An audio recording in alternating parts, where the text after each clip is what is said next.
Hello everyone. Today we are going to see a game played by Anand in the BL tournament in the year 1993, and we are going to learn a few interesting points about chess. So, number 1 is that you should always focus your game on the king no matter what happens to the pieces at the side. You should always focus your game on the king, so that is what is the main thing. And the next thing is that you should always try to attack the king, and whenever you play a loose move at any point of the game, so that doesn't matter. You need not always play a finest of the moves all throughout the game, but wherever possible you need to attack the king, and that helps you get the game. So that is what was said by Nigel Short, the famous England player. So he said this after this game played by Anand. So we'll analyze this position for a bit, and we can see here that Anand is white, and he is attacking the black king, which is placed at the center of the board. So here black is actually attacking the white at his queen side, or the queen side castled king. So the king is actually at the side of the board, and black's king is at the center, but black's king is already pounced upon by the pawns and the two knights along with the queen, and white's king is getting pounced by the two knights and the queen. So whoever attacks the king gets the victory.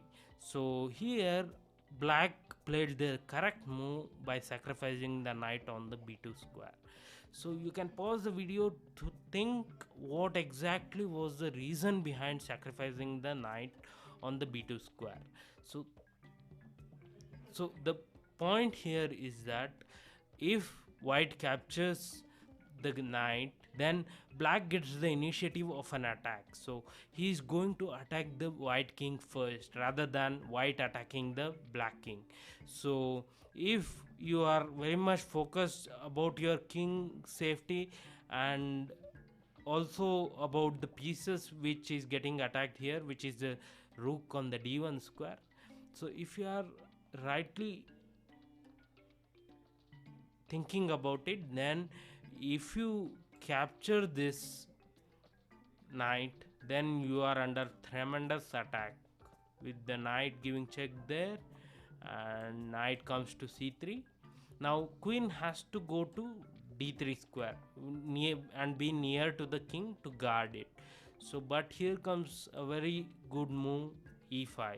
So with e5, black is actually attacking both these knights. He's getting back the piece.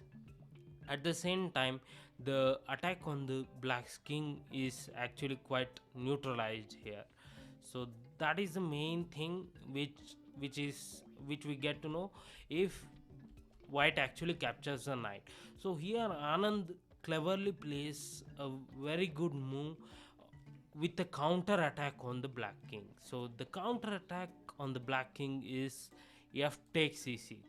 So this might seem quite complex to analyze because your rook is hanging, but if black captures the white rook on the d1 square, then pawn captures and king captures, rook captures, then black may have to go knight e4 in order to prevent the pawn from getting attacked. So he may have to go knight e4 and bishop captures, pawn captures, then queen c4, and the black king is actually quite open, and he has to fall back now with king e8. Now king e8 is actually not that brilliant move because it disconnects both these rooks, and now white has a dangerous attack on the black king. which he may continue as well with this move, attacking the g7 pawn and at the same time threatening a double attack. So all these threats are there in the game. So this is quite a difficult position for black to proceed, because now here if any move like rook c8, then knight may also capture this pawn. If king goes to f7, then rook may come to f1 giving a check and leading to a quick checkmate.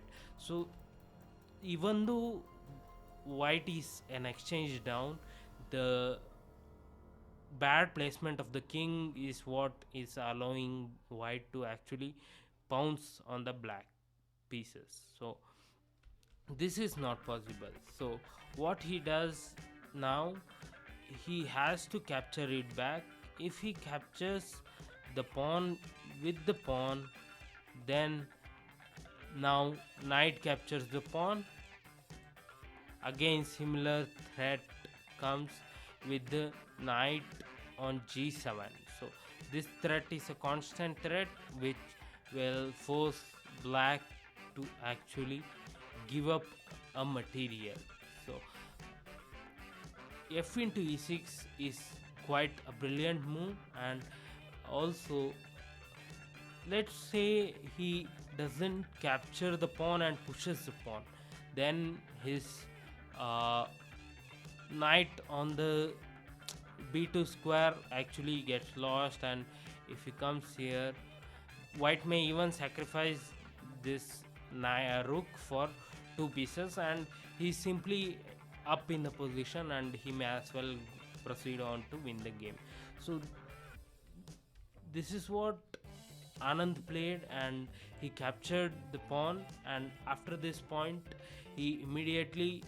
black immediately resigned the game, as there are always constant threats in the game and it is very difficult to proceed on to actually equalize, or rather white's attack is quite severe. So this was, after this game, Nigel also told that you need to always not focus on brilliant moves always.